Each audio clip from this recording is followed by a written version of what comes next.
се наоѓаме на лице место токму во Младинскиот културен центар, каде што всушност токму на оваа стихозбирка која што ја држам во мојата рака, насловена Добрината ги раздвојува денот и ноќта, имено промоција на оваа стихозбирка требаше да се одржи денеска, овој петок, но со оглед на тоа дека се случија некои непредвидени ситуации, промоција на оваа стихозбирка ќе се одржи следниот петок. Но повеќе детали за каква стихозбирка станува збор, за жал не сме овде на лице место со авторката, но се наоѓаме на лице место со самиот преведувач на оваа стихозбирка, Ѓоко. Добро утро и драго ми е што сте дел од нашата утринска. Добро утро и ви благодарам што не поканивте, што ни давате простор на вашата телевизија. За каква стихозбирка станува збор од хрватската авторка Марија Дејановиќ? Ќе почнам директно да зборувам за авторката, а потоа ќе ви приближам колку што можам во овој краток период за стихозбирката.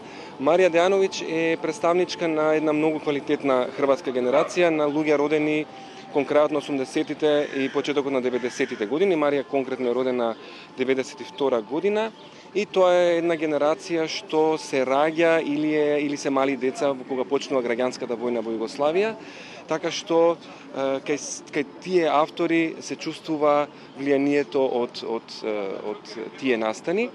И кај Марија конкретно се чувствува тоа. Кога велам генерација, тука ќе ги спомнам бидејќи се преведени и на македонски јазик и објавени во ПНБ публикации и Ален Брлек и Моника Херцег со две книги. Тоа се луѓе кои што меѓусебно се познаваат, буквално се една заедничка сцена. Кај Марија Дејановиќ преовладува и во ова е нејзина трета стихозбирка, прва преведена на македонски, преовладуваат теми на преселби, на номадизам, на семени некакви, би можел да речем и трауми, но не само трауми, туку семени врски, интимни теми. Но би рекол дека овде преовладува таа тема на номадизам, на постојано менување на просторот на живење, преселба како трајна преселба, како преместување на живеалиштето, меѓутоа преселба и како привремена преселба, односно туристичка преселба, патувања, но има и длабоко интимни песни кои што зборуваат за нејзините внатрешни, да речем, преселби или трансформации.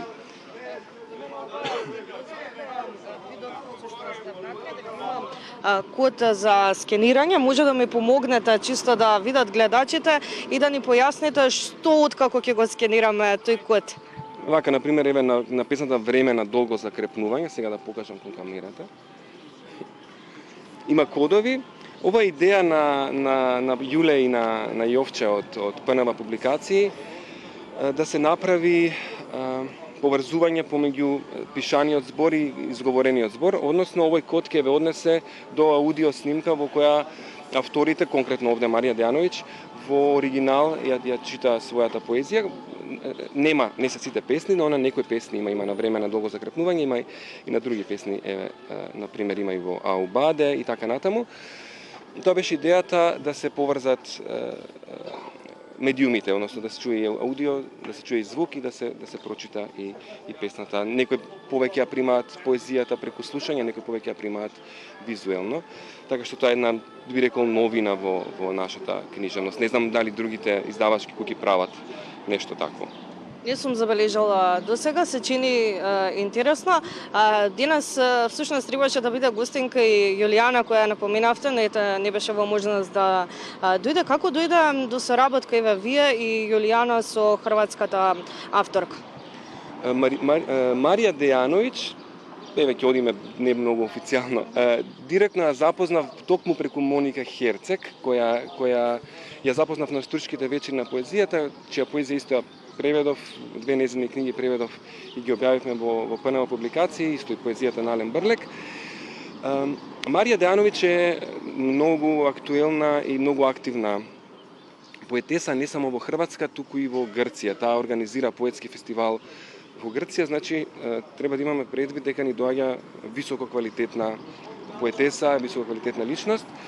Таа организира во Лариса поетски фестивал, а 2019 година патуваше од Марибор до Лариса и на патот помеѓу Марибор и Лариса сакаше да да има и поетско представување во Скопје, па некако се поврзавме преку Моника Херцег и таа заедно со Танос Гогос, со кого заедно го организираат фестивалот во Лариса, застанаа во Скопје и во кафе Метаноја, кафе книжевницата Метаноја на Максим Горки, им организиравме апансас книжевна вечер. Практично собравме и јас ја водев таа вечер, ја модерирав.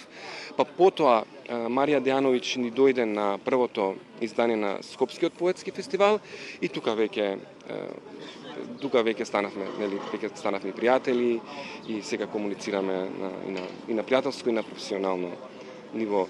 И генерално македонската поетска сцена има активно поврзување со хрватската книжевна сцена преку Иван Херцег, преку соработката на Јулијана Величковски на прва публикации и она што го прави Иван Херцег во Загреб, така што наши автори одат во Загреб и хрватски автори доаѓаат ни гостуваат нам на Скопскиот поетски фестивал и не само на Скопскиот поетски фестивал, туку и вака преку преведени книги и преку промоции. Значи активно работиме, тука помага и Хрватското министерство со финансии, така што таа размена е обострана.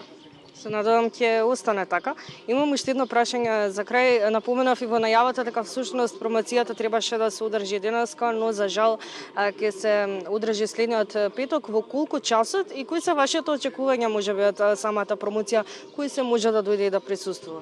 Да, требаше да биде денес промоцијата, за жал Марија не може физички да биде присутна денес во Скопје, тоа го дознавме утринава и се надевам дека ќе го дознаеме точниот датум за време на овој прилог.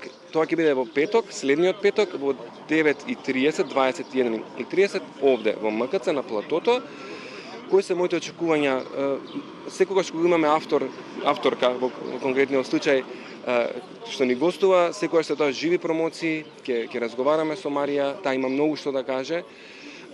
Таа е одличен познавач на книжевноста, меѓу другото не е само поетеса, туку е одличен познавач и воопшто пишува и теориски текстови, ја познава регионалната сцена многу добро, меѓутоа ние ќе зборуваме конкретно за нејзината книга, кој може да дојде, секој може да дојде. Навистина станува збор за квалитетна современа поезија. Така што добре дојдени се сите што сакаат да дојдат. Сите што не гледаат се поканети. Така е. Ви благодарам многу за разговорот ово утре. Благодарам за поканата.